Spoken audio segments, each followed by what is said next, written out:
Hey guys, तो स्वागत है आपका कैप्टन B2 के चैनल में, जहां आज हम बात करने वाले हैं कि नेट इतनी आसानी से कैसे मैजिक कर पाया था स्पाइडरमैन नो वे होम के अंदर, जबकि डॉक्टर स्ट्रेंज को इतना स्ट्रगल करना पड़ा था अपने शुरुआती समय में। प्लस MCU स्पाइडरमैन के सिम्बायोट सूट के बारे में भी जानेंगे, जिसको आप स्क्रीन में देख सकते हैं। सो गाइस, MCU के अंदर मैजिक करने के लिए सबसे ज्यादा जरूरी चीज जो है वो है कंसंट्रेशन एंड विश्वास, जो कि अगर ना हो तो मैजिक नहीं हो सकता। डॉक्टर स्ट्रेंज जब शुरू में दूसरे आयामों से पावर लेकर कुछ बनाने वाला हैंड जेस्चर कर रहे थे तो उस वक्त एक जरा भी स्पार्कल नहीं हुआ था, लेकिन जब वो स्लिंग रिंग लेकर पोर्टल खोलने की कोशिश करते हैं तो थोड़ा सा स्पार्कल होता है, क्योंकि रिंग आपकी सोच पर रेस्पॉन्ड करता है। डॉक्टर स्ट्रेंज का दिमाग इस बात से क्लाउडेड था कि उसके हाथ कांपते हैं, इसीलिए वो ना ही स्लिंग रिंग यूज कर सकता है और ना ही मैजिक कर सकता है, जिसके जवाब में एंशिएंट वन उसके सामने मास्टर हमीर को बुलाती है और दिखाती है कि जिसके पास एक हाथ नहीं है वो तक मैजिक कर सकता है, तो तुम क्यों नहीं। प्लस उसको माउंट एवरेस्ट में ले जाकर छोड़ देती है,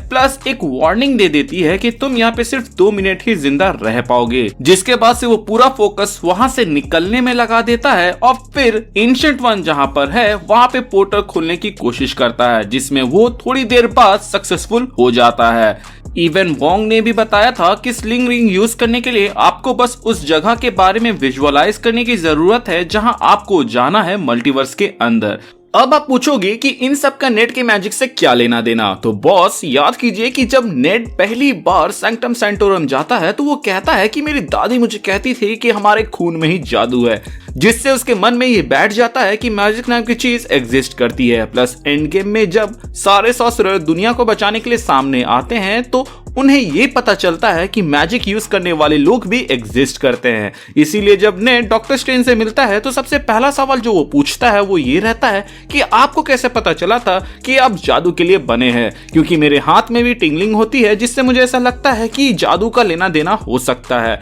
जिस पर डॉक्टर स्ट्रेंज कहते हैं कि तुम्हारे हाथ में जो टिंगलिंग होती है उसका जादू से कोई लेना देना नहीं है, बल्कि बीमारी से लेना देना है, इसलिए तुम्हें डॉक्टर से मिलना चाहिए। नेट ने अनजाने में पोर्टल खोलने के लिए जो हैंड जेस्चर करना होता है उसको परफॉर्म कर दिया था, एंड उसी दौरान उसके मन में डेस्परेटली वो पीटर के बारे में सोच रहा था, जिससे आप देख सकते हैं कि अनजाने में ही वो वोंग की बताई गई 2 नेसेसरी कंडीशन जिससे स्लिंग रिंग को यूज किया जा सकता है उसको फुलफिल कर रहा था। मतलब कि जहां जाना है या पोर्टल खोलना है उसके बारे में क्लियरली सोचना, जो कि वो पीटर के बारे में सोच ही रहा था, प्लस हाथ को ऐसे घुमाना जो कि उसने घुमाया ही। देखा जाए तो ये कोई बड़ी बात नहीं है, बल्कि ये बिल्कुल होमकमिंग के उस सीन के जैसा है जहां पे पीटर के वेब शूटर को नेट ने यहां पे उसके बटन को प्रेस करके यूज किया था, जिससे वेबिंग निकली थी। उस मूवी के अंदर उसने टेक को यूज किया था और इस मूवी के अंदर उसने एक मैजिकल ऑब्जेक्ट को यूज किया था उसके प्रोसेस को फॉलो करते हुए, जो कि अगर हमें मिल जाए तो हम भी कर सकते हैं, क्योंकि हमें वो प्रोसेस मालूम है।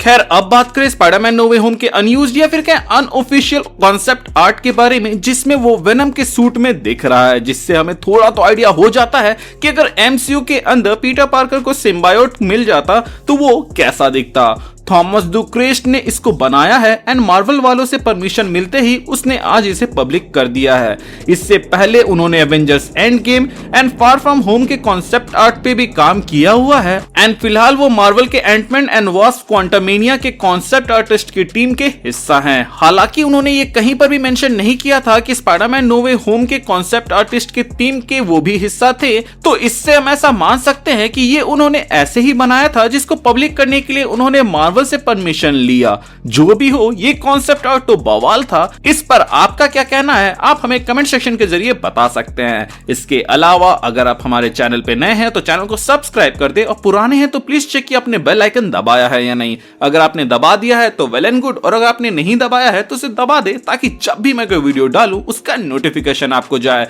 इसके अलावा हमारे चैनल का एक छोटा सा मोटो है, जो कि लोगों की मदद करे, अपना ख्याल रखे एंड कीप मूविंग फॉरवर्ड का रट लगाकर आगे बढ़ते रहे। Thank you for watching this video, stay tuned.